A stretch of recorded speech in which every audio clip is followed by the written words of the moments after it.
Hi everybody, it's Mark Dorr. How's the day going? It's a nice day out here right now, so I thought I'd be outside. Some of you might be interested to know that an activity that I do more than any others, I believe, is called directed dictation.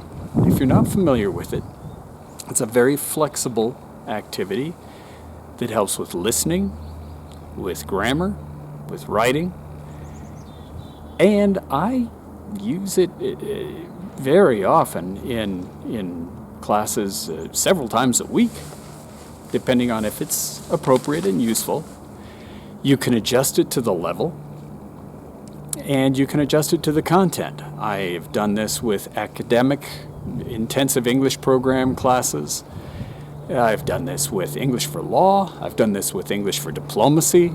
I've done this English for aviation, and definitely you can do it for English for STEM. We'll talk about an example here a little bit later, but first let's talk about what directed dictation is.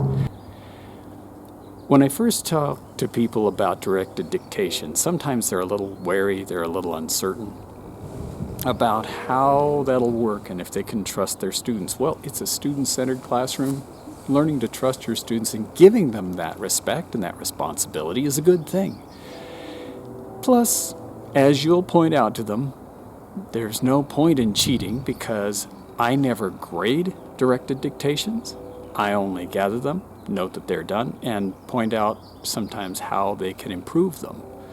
But they don't ever get a letter grade from me. You make them ahead of time.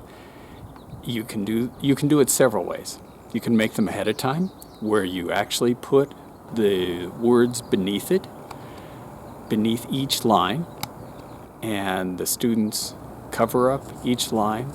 You say it twice at a regular speed, and then they check it themselves.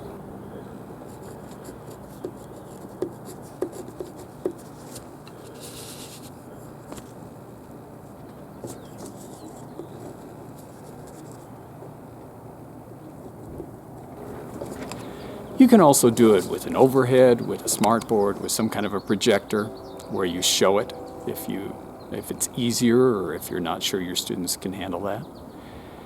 But what's wonderful about directed dictation, what's so great, is it gives immediate feedback. We know as educators, the more quickly we can give feedback to students, the better. And directed dictation is very fast feedback on their listening. It also helps them to guess. Now, guessing actually is a very important skill in language. What makes the most sense that would be there? What, if I didn't quite get that word, what would go in there that would make a lot of sense? Well, that's a good thing to learn. So your first one or two are L-1, then L+1, L or L+1. The level that they're at or above. And the last one, you push them a little bit, maybe L+2. And they understand that last one is hard to get. It's not graded, so it's okay. But it pushes them. It gets them to reach beyond where they're at. You can do this with any subject. It's great to do it with subjects they're interested in. You can also do it with STEM.